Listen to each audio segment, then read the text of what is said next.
Yang dihormati pengacara Malay Cikgu Bat, Yang berhormat Ketua Pemangkang Dr. Sri Hamzah Zainuddin, Merakap Presiden Parti Wawasan, semua pemimpin parti dan wakil pemimpin daripada Pakatan Nasional dan Barisan Nasional, NGO, ahli yang berhormat, semua yang hadir yang saya kasihi sekalian. Tak berapa hari lagi, Gaya Negeri Sembilan lebih peluang untuk memilih pemimpin, memilih kerajaan, wakil-wakil mereka dalam Dewan Negeri untuk tarbiyah negeri.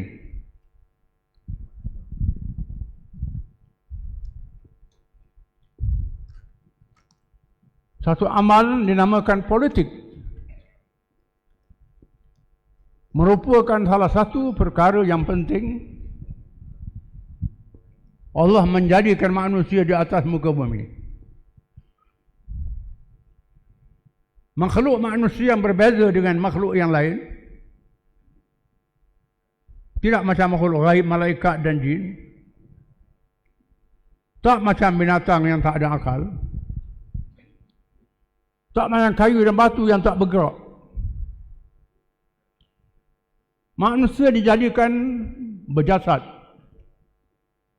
dapat dilihat anggotanya, punya akal, punya hawa nafsu yang dikawal oleh akal, tak macam binatang. Mereka hidup sendirian, berkeluarga dan bermasyarakat. Dengan sifat-sifat ini Allah menetapkan mereka berada di atas muka bumi, di alam dunia, untuk menjalankan 3 tugas. Yang pertama, menyembah Allah, Tuhan mencipta alam, menandakan kesyukuran kepadanya. Yang kedua ialah berpolitik, mentadbir urusan dunia. Yang ketiga, memerintah dengan adil kepada semua. Allah jadikan manusia semuanya adalah satu keluarga, walaupun berbagai bangsa. Quran menyebut, Ya ayuhan nas, inna khalaqnakum min dzakarin wa untha, waja'alnakum syu'uban wa qabaila lita'arafu, inna akramakum indallahi atqakum. Wahai manusia, kami yang kamu asalnya daripada Adam dan Hawa, 2 ibu bapa saja. Kemudian setelah beribu-ribu tahun berkembang menjadi berbangsa-bangsa dan bersuku kaum, supaya kamu berkenalan, berhubung, bermasyarakat antara satu sama lain. Yang paling mulia ialah yang paling taat kepada Allah, yang bertakwa. Manusia yang tugaskan untuk mentadbir bumi ini, walaupun mereka berbangsa-bangsa, bersuku kaum, hidup di tempat bumi yang berbeza, mereka adalah satu keluarga yang besar. Mereka tak mungkin memakmurkan bumi dengan satu bangsa saja, satu kaum saja, satu negeri saja, satu daerah saja. Tak mungkin hidup seorang diri, mesti bermasyarakat. Allah jadikan contohnya manusia memerlukan pakaian. Pakaian daripada benang, benang daripada kapas, kapas ditanam, tanam ada cangkuk, jentera daripada besi. Tak mungkin seorang diri yang mahu sehelai kain, dia yang lombong biji, dia yang tanam kapas, Dia seorang yang pital benang, dia seorang buat kain. Tak mungkin. Itu makanan-makanan dia makan. Mesti campur. Maka Allah taburkan manusia di tempat masing-masing di alam dunia ini. Berbagai bangsa, berbagai kebolehan dengan hasil-hasil yang berbeza. Ada negeri pertanian, macam-macam jenis pertanian. Ada negeri galian, macam-macam galian. Ada negeri industri, macam-macam industri. Dan semua bahan ini mesti dikumpulkan, diadunkan, diolahkan secara ilmu dan bertamadun. Maka berlakulah manusia hidup bermasyarakat madani. Madani maknanya tamadun, yang jadi tabi'i manusia.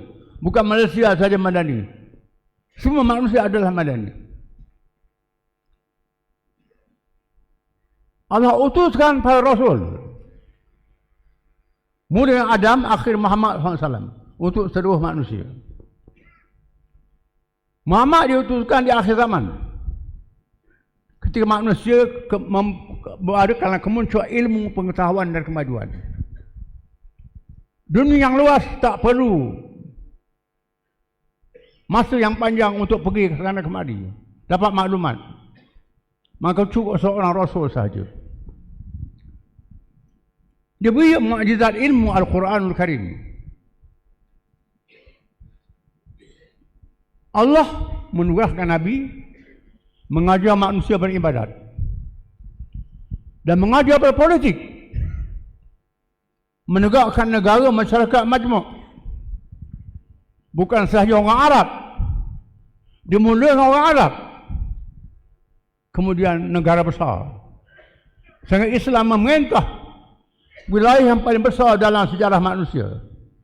Di timurnya Nusantara, alam Melayu, di baratnya pantai barat Afrika, di utaranya Asia Tengah, Spanyol, dan selatan dan tengah Afrika. Paling luas. Boleh memerintah masyarakat majmuk dengan baik. Dan Allah jadikan hasil-hasil bumi banyak di wilayah-wilayah tempat orang Islam. Minyak tempat orang Islam, tanian tempat orang Islam. Industri asal orang Islam. Untuk memimpin manusia dengan berjaya. Selama 1300 tahun. 1300 tahun. Islam jadi kuasa besar dunia. Dan Allah jadikan kehidupan manusia di atas muka bumi satu ujian. Sama ada mereka ikut perintah Allah atau mereka lawan perintah Allah. Ada manusia yang ikut hawa nafsu, tak guna akal. Ada ilmu, tak guna akal, nafsu, tamak. Maka timbullah penjajahan, penaklukan, perhambaan sesama manusia. Dan negeri Islam menjadi sasaran. Semua negeri lemah jadi sasaran. Dijajah oleh negara-negara barat. Dijajah negara barat, oleh negara barat, termasuk tanah Melayu kita, dijajah. Oleh kerana kekuatan umat dalam mentadbir, mengurus daripada kewajipan politik, penjajah mengambil langkah untuk melemahkan orang Islam dari segi kepahaman politik. Maka orang Islam berpendapat politik ini kotor, politik ini najis, politik ini menipu. Politik ini kewajipan yang Allah Ta'ala tetapkan. Kelebihan sangat besar kalau mereka sangat adil. Akibat serang pemikiran ini, orang Melayu jadi jahil. Sebab itulah mereka merancang untuk melemahkan orang Islam memimpin seluruh manusia. Kita saksikan bagaimana masyarakat Melayu Malaysia yang agama Islam ini, walaupun Tuhan tetapkan orang Melayu di tanah Melayu, mereka tak fanatik. Mereka semua kaum datang ke sini. Seorang keluarga Cina, keluarga India boleh hidup di kampung Melayu. boleh meniaga, boleh tak jadi masalah. Ini sifat Islam yang masih ada pada orang Melayu. Ini mesti sedar. Semua kaum kena sedar. Malangnya orang Melayu dilemahkan kepahaman politik. Kerana nak menghalang orang Melayu, dia memimpin memerintah negara. Macam orang Arab juga. Dia halang, dia rujuk naik Israel. Dia tak mahu orang Islam memimpin. Ini yang berlaku. Maka berlakulah kejahilan politik. Politik ini maknanya memerintah negara, memilih pemimpin. Bila ada pilihan raya, orang Melayu tak mahu keluar mengundi. Kan politik ini tak penting. Tak mahu keluar mengundi. Ini dididik, diajar oleh penjajah. Tak mahu keluar mengundi. Menyebabkan orang lain keluar mengundi. Menyebabkan kuasa mereka akan hilang. Ini menimbulkan ketegangan di masa yang akan datang. Perpecahan sama kaum masa akan datang. Akan berlaku begitu. Ini agenda British untuk mengadu dombakan negara kita. Mereka mula dengan Singapura. Singapura ialah pusat penjajahan British di Asia Tenggara. Bila Perang Dunia yang kedua berlaku, banyak anak-anak jajahan menolong pihak Amerika dalam Perang Dunia kedua. Lawan Jepun, Jerman dalam perang itu. Banyak korban. Jadi askar pihak Amerika. Lebih beramai daripada orang Eropah lagi. Lalu mereka janji nak beri kemerdekaan kepada negeri Asia dan Afrika. Nak beri kemerdekaan, termasuk tanah Melayu. Bila nak beri kemerdekaan, dia rancang supaya pinggirkan orang Melayu daripada politik. Ini sengaja dibuat begitu. Singapura tahun 1955, pilihan raya zaman British, pra kemerdekaan. Daripada 26 kursi, sengaja diatur Parti Barisan Buruh, Labour Front Party. Ketuanya David Marshall, seorang Yahudi, bukan orang Melayu. Bukan orang Cina, bukan orang India. Dia peguam yang banyak bela, buruh bela ni. Menyebabkan dia ketua parti menang pilihan raya. UMNO yang ada masa itu 3 kursi je. Sekarang dia 3 kursi je UMNO. PAS kosong. PAS dah ada. Kosong, tak boleh deposit. Parti-parti kecil, China ada, India ada. Maka dibuat kerajaan campuran. David Marshall jadi ketua menteri. Datuk Hamid Jumat jadi timbalan ketua menteri. Dia merintah dengan cara mencabut kuasa politik rakyat yang sebenar dan diatur begitu rupa sehingga kita mencapai kemerdekaan. Buat pilihan raya 59. Tanah Melayu merdeka dulu. Singapura merdeka kemudian selepas masuk Malaysia. Diatur pilihan raya 1959. Dalam bahaya itu PAP yang dipimpin oleh Lee Kuan Yew yang bersama kecinaan yang ekstrim, dia menangkan dalam pilihan raya Singapura sehingga daripada 50 kursi 40 kursi dia menang. Lalu dia memerintah Singapura. Kita semua tahu Singapura ni ialah tanah Melayu yang dijual pada British. Ini cerita lah, cerita jual negeri ni. Jual pada British, kalah juri dan sebagainya. Dia takluk, jadi landas sana. Kemudian bila ditubuhkan Malaysia, Malaysia ditubuhkan untuk strategi perang dingin antara blok barat dan blok timur. Blok barat iaitulah Amerika, Eropah, negara barat, blok barat. Timur ialah Rusia, Soviet Union, China dan sebagainya. Mereka belahkan negeri Asia Tenggara. Setelah mereka bagikan dulu antara Belanda, British, Perancis dan sebagainya, belah lagi satu blok barat, satu blok timur. Blok barat di tubuh Malaysia, blok timur Indonesia dan sekutunya. Ini blok timur. Berlaku konfrontasi Malaysia dengan Indonesia. Satu kaum konfrontasi banyak perang. Ini British punya kerja. Kemudian tahun 63 di tubuh Malaysia, Singapura dimasukkan dalam Malaysia. Lalu parti PAP, pimpinan Lee Kuan Yew, menubuh cawangannya di Tanah Melayu. Tanah Melayu. Dan kita kena sedar bagaimana British meletak kaum berbagai-bagai di Tanah Melayu ini. Dengan penduduk asal orang Melayu ada di sini. Dibawa anak jajahan daripada China, Hong Kong dan sebagainya. Dibawa ke Tanah Melayu untuk dia kerja lombong, letak di bandar. India dibawa bekerja di estate. Melayu kawasan pendalaman sengaja diatur. Dia atur masyarakat oleh penjajah British dengan tujuan untuk jadi bom jangka, untuk dia jajah lagi. Aku asli negara kita.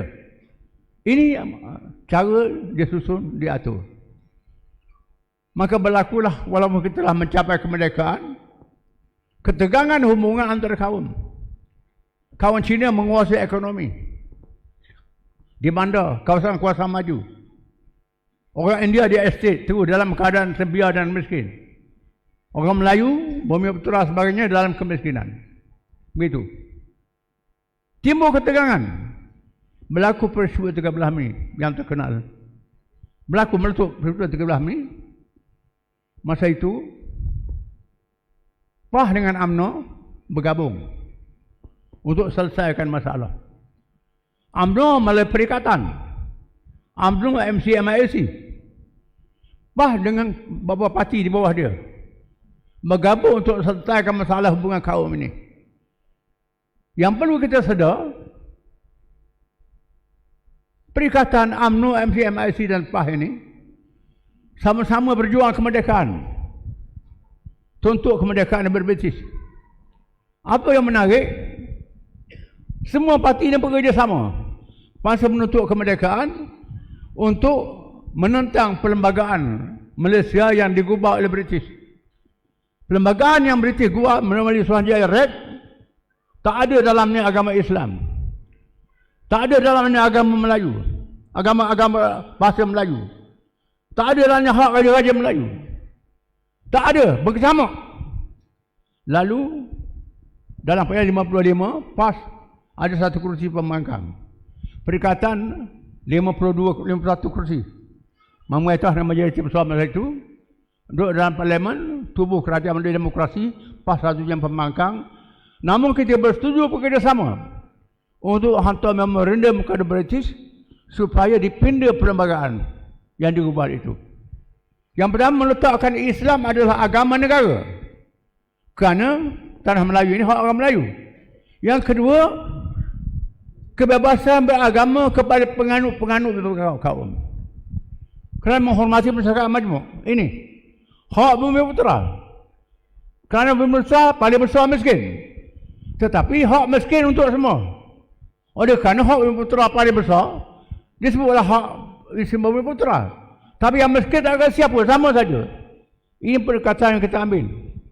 Oleh kerana kerajaan ditubuh secara demokrasi dan British adalah negara demokrasi, dia hormat. Maka tegaklah perlembagaan ini. Bila sampai pelaksanaan, masyarakat masih berpecah. Bila tubuh Malaysia tahun 63, DAP tubuh cawangan. Di sini, tubuh cawangan. Di Semenanjung, dan DIP mengadakan kegiatan-kegiatan Tanah Melayu ke arah melaksanakan politik ala British. Politik ala British untuk mengapah kekuasaan kepada orang Melayu dan menimbulkan ketegangan. Ini taktik dia dibuat. Oleh kerana orang Melayu, lepas 13 Mei kita selesai, lepas 13 Mei, lepas kita bergabung, kita berpecah balik, sehinggalah berlaku suasana politik yang mutakhir yang sangat membahayakan. Apabila DAP bergabung, DAP ini parti yang ditubuhkan selepas merdeka, bukan berjuang kemerdekaan. Bergabung dengan parti-parti yang ditubuhkan daripada orang Melayu yang Islam liberal, Islam progresif, kalangan liberal, kalangan sekular, macam-macam jenis, gabung dengan DAP untuk mengambil alih kuasa pemerintahan. Oleh kerana kita kena sedar Barisan Nasional di telah lama, ada kelemahan-kelemahan dia menyebabkan jatuh Barisan Nasional dan tebuhnya kerajaan Pakatan Harapan. Dinamakan kerajaan perpaduan, tetapi tak ada perpaduan. Kita lihat apa yang ada ialah masalah-masalah yang lebih besar daripada zaman Barisan Nasional. Masalah lebak perkaya. Memang dirancam gitu. Dan kita melihat, dan perkara yang terakhir, keadaan sangat membahayakan. Barisan Nasional jatuh, walaupun PAS berjaya memerintah Terengganu, Kelantan, Kedah dan Perlis. Berjaya memerintah. Kemudian Pakatan Harapan berjaya memerintah Selangor, Negeri Sembilan. Barisan Nasional Johor saja. Melaka Barisan Nasional, Pulau Pinang DAP. Suasana politik yang menegangkan hubungan antara kaum. Ini berlaku. Kita fikir perlu ada penyelesaian. Selamatkan keadaan di mana orang Melayu mesti bersatu, mesti ambil alih kuasa untuk pemerintahan yang adil masyarakat majmuk semua kaum yang diajar oleh Islam. Dan sebab itu orang bukan Islam jangan khawatir masalah ini. Islam membenarkan kita sayang pada kaum, tapi Islam mengharam kita fanatik perkauman. Fanatik perkauman diharamkan oleh Islam. Zalim, tak boleh. Sayang pada kaum tak ada salah. Fanatik salah. Fanatik ini kita menzalimi kaum lain. Ini diharamkan oleh Islam. Ini jaminan yang diberi oleh Islam. Oleh kerana Islam ni agama dan politik tidak berpisah. Adapun agama lain, ideologi lain berpisah agama politik. Tak ada dosa pahala. Sebab itu orang Islam bila berpolitik ada perhitungan dosa pahala. Bukan hukum dunia, hukum sebab mati. Dia tak seberani kaum yang lain. Mesti selesaikan masalah. Bila dia buat pilihan raya berasingan, dimulakan dengan Johor. Kita mengambil langkah mesti menyatukan umat. Kita tubuh Perikatan Nasional, kemudian Muafakat Nasional. Pada awalnya kami ajak UMNO, Barisan Nasional. Kami ajak bersatu yang pecahan daripada UMNO. Bergabung tiga-tiga. Malangnya tak dapat persetujuan semua pihak, gagal. UMNO tak setuju ke bersatu tak setuju ke UMNO, pecah. Walaupun kita dengan PAS dengan UMNO ni kelahi lama, tapi kita lupa itu semua. Tapi UMNO yang bersatu ni dia baru kelahi. Orang Melayu ni kalau dia kelahi payah nak baik. Ini perangai orang Melayu. Ini kelemahan yang ada pada orang Melayu, itu berlaku. Sangat suka. Bila berlaku perkara di Johor, kita melihat keadaan yang sangat berbahaya. Walaupun Johor mendapat majoriti besar pada UMNO, 40 kursi daripada 56 kursi. Besar. Tapi bila saya melihat barisan calon-calon PS yang begitu rupa, tokoh-tokoh yang besar, kami bimbang Johor akan jatuh. Akan jatuh UMNO, kuasa akan jatuh pada kuasa yang lain yang merosakkan negara. Kami mengambil langkah mesti selamatkan Johor. Maka Pakatan Rakyat bertindak. Kita buat Pakatan Rakyat. Dan Pakatan Rakyat juga ada perpecahan pula. Bersatu dengan bersatu. UMNO pula pecahan. Kita nak satu orang Melayu, nak satu dengan kaum lain lagi. Rumit kerjanya. Kita nak satukan. Tapi kita ambil dulu. Dalam perpecahan bersatu, wawasan lebih besar daripada bersatu yang asal. mengambil alih Perikatan Nasional, menggabung kawasan. Oleh kerana satu langkah yang kita nak ambil di Negeri Sembilan, Negeri Sembilan lebih bahaya pada Johor. Apabila Pakatan Harapan 17 kursi, UMNO 14 kursi, Pakatan Harapan sudah memerintah Negeri Sembilan. Masyarakat majoriti tidak adalah orang Melayu. Ini bahaya. Kami ambil langkah untuk buat undi kepercayaan Dewan Negeri, di mana 14 daripada UMNO bergabung dengan 5 daripada Perikatan Nasional, 3 PAS dan 2 Bersatu boleh tukar kerajaan. Malangnya 2 daripada Bersatu ditarik. Gagal. Terpaksalah kita semua bilang raya. Buat Johor dulu. Bila buat Johor, kami berfikir di Johor ni UMNO kuat. Boleh menang insya-Allah. Tapi bimbang. Takut UMNO kalah di Johor. Lalu kami mengambil strategi biar UMNO ada dalam barisan depan. Kita sebagai pasukan sampingan untuk menampung kekurangan daripada barisan nasional. Langkah yang kita ambil. Sambil pendekatan strategi bola sepak. Kebetulan kita menghadapi musim bola sepak dunia. Bola sepak dunia. Mesir lawan Argentina. Israel sokong Argentina. Banyak negara sokong Mesir. Pengadil berat sebelah. Ini yang berlaku. Dia nak menangkan Israel. Pengadil berat sebelah. Bila raya ni sama juga. Pengadilnya kerajaan pusat. Pengadil berat sebelah. Macam mana nak buat di Johor ni? Kami fikir UMNO duduk barisan depan. Kami duduk barisan dekat gawang gol je. Barisan pertahanan. Maka strategi yang kita ambil, bila kita kekeh rakyat orang Melayu undi Barisan Nasional, orang Perikatan Nasional undi Barisan Nasional, orang Melayu undi MCA undi Melayu, kita pilih bukan Islam yang tak ekstrim, undi gerakan yang tak ekstrim, tolak yang ekstrim. Langkah ini berjaya sehingga Barisan Nasional menang besar di Johor. Orang tanya, mengapa PAS kosong? PAS jaga gol. Tak ada gol lah.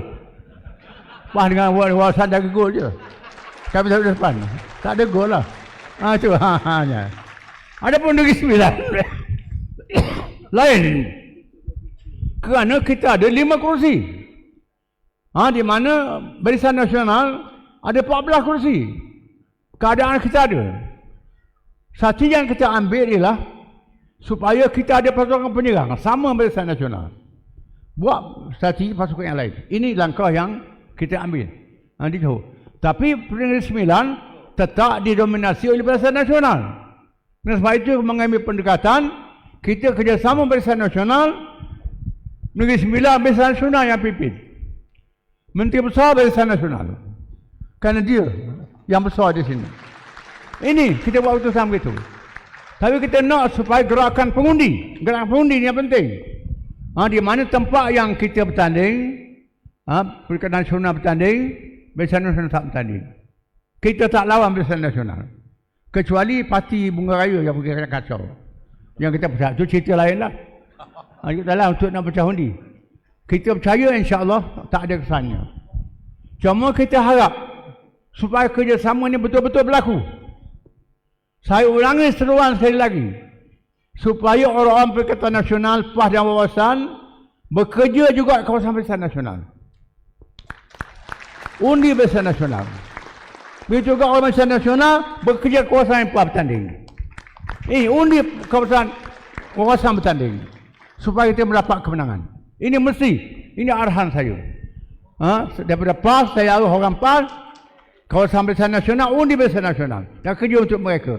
Wawasan pun sama. Ini Barisan Nasional. Ini kerjasama. Ini satu strategi baru yang kita atur. InsyaAllah, kalau menang Negeri Sembilan, kita atur lagi. Kerana kita perlu mendekat kemarahan DAP. DAP merancang perancangan yang sangat merosakkan negara. Bukan nak tadbir negara, nak memerintah negara. meneruskan kerja-kerja penjajah. Di antaranya, bila Parti Harapan menang pilihan raya, kita lihat bagaimana ada kalangan yang berani mencabar Islam dalam perlembagaan, mencabar raja-raja, mencabar bahasa Melayu sebagai bahasa kebangsaan, mencabar hubungan kaum. Ini boleh merosakkan. Bagaimana Pakatan Harapan merancang untuk mengadakan pilihan raya PBT. Tak PBT. Perbandaran PBT. Di mana pilihan PBT ini dibatalkan. Kerana nak hadapi masyarakat yang disuruh oleh British. British sengaja menyusun supaya kawasan bandar Cina semua. Majoriti. Yang India estate. Yang di orang Melayu pendalaman. Kalau benar PBT ini, maka kawasan bandar akan dikuasai oleh satu kaum saja. Satu kaum saja. DAP yang mengurus satu kaum saja. Ini merosakkan hubungan bandar dan luar bandar. Ini pun jangka orang bukan Islam kena sedar. Ini merosakkan. DAP nak kuasa aja, PN nak kuasa aja. Dia tak berada dengan kaum ni. Ini kena sedar. Akan berlaku begitu. Dan sebab itulah kita menentang pilihan PBT ini. Di mana PAS pada awalnya bekerjasama dengan DAP. Kerjasama dengan Parti Keadilan. Kerjasama untuk menentang salah laku, menentang keadilan. Bila DAP dan Parti Rakyat membenar mengulang balik pilihan raya tempat ini, PAS tarik diri. Tak ada kerjasama. PAS tak terlibat. Termasuklah konsep adil untuk semua. Dah tak betul lah. Ini berlaku. Kita lihat apalagi kelemahan-kelemahan kerajaan Pakatan Harapan yang janji besar-besar dalam pilihan raya, janji yang mustahil digunakan. Nak turun harga minyak dalam masa 24 jam. Hari dia menang, harga minyak turun. Macam-macam. Nak ambil kerja. Nak selesai masalah pelajar-pelajar universiti dalam masa 24 jam. Banyak janji-janji dia. Akibat janji itulah sokongan kepada mereka meleset. Khususnya pengundi-pengundi muda. Tak sokong mereka. Cuma pengundi muda ni dalam kebingungan. Nak sokong mana? Sokong Barisan Nasional ke sokong PS? Jadi tak menentu. Oleh kerana kita sedang menyaksikan apa yang buat daripada Pakatan Harapan ini dan pakatan baru yang kita tubuh ini, Barisan Nasional, Pakatan Nasional, satu pakatan baru, satu pendekatan untuk menyelesaikan masalah dan mengambil langkah mengkaji semula kesilapan yang lalu. Nak betul balik. Dan sebab itu kita mengharapkan pengundi-pengundi muda memberi sokongan kepada gabungan ini. Kami harap. Kerana perjuangan kita ini bukan untuk hari ini saja, untuk masa depan. Untuk negara akan datang. Generasi muda semua. Generasi muda Melayu, Cina, India dan sebagainya. Kita mahu kita hidup dalam masyarakat yang harmoni, yang adil untuk semua. Masyarakat yang tidak zalim. Walaupun orang Melayu memimpin, tetapi bukan Islam terlibat dalam politik. Islam membenarkan semua kaum terlibat dalam politik. Yang memimpinnya ialah orang Islam. Mengapa? Kerana Islam ada dosa pahala. Dan Allah menjanji orang Islam ni pun, kalau wa'in tatawalah qauman gharakum. Kalau kamu orang bangsa Melayu yang Islam, tak ikut Islam, Tuhan tukar kaum lain. Macam orang Arab. Dulu dia ikut Islam. Dia jadi bangsa yang perkasa. Bila orang Arab tak ikut Islam, tukar bangsa Turki. Tukar bangsa Kurdis. Pimpin dunia Islam. Alam Melayu sama juga. Bila orang Melayu leka, Tuhan dijajahkan. Tukar kaum lain. Akhirnya orang Melayu masih lagi sayang pada Islam. Dan sebab itu tak jadi masalah UMNO dengan PAS. UMNO dengan PAS ni walaupun dilihat pada zahirnya berbeza, PAS parti Islam, UMNO parti Melayu. Dalam istilah orang kita, Melayu itu Islam, Islam itu Melayu. Sehingga kalau ada orang bukan Islam masuk Islam, dia kata masuk Melayu. Kata orang Melayu keluar Islam, tak Melayu lagi. Ini istilah orang Melayu di sini. Tak ada masalah. Ini bukan istilah perkauman, tak perkauman. Tak perkauman. Kerana Islam mengharamkan kita perkauman. Pernah dia haramkan. Dan orang bukan Islam dapat saksikan sendiri, saya sebut bagaimana kita menguasai Kelantan, Terengganu, Kedah dan Perlis. Orang bukan Islam tak ada nyanyi, hidup dalam keadaan aman. Ini berlaku. Kelantan 30 tahun kita mereka. Tak jadi masalah. patut jadi pengajaran. Jadi masalah. Dan kita kena sedar bagaimana dalam sejarah Cina, saya pernah baca sejarah Cina, dinasti Ming pernah melantik orang Islam jadi menteri-menteri, jadi gubernur-gubernur, jadi pemimpin kerajaan dinasti Ming. Kenapa? Kerana orang Islam ni percaya pada dosa dan pahala. Tak ada penyerangan, tak ada zalim. Sebab itu raja dinasti Ming ni ada yang melantik orang Islam jadi menteri-menteri apa tinggi kerajaan. Ini berlaku. Dan sebab itulah di negeri China ada 100 juta lebih orang Islam hari ini. Walaupun peratusnya kecil, tapi masih ada sampai sekarang. Ini kesan daripada tamadun Islam yang kita kena sedar. Dan sebab itu risau.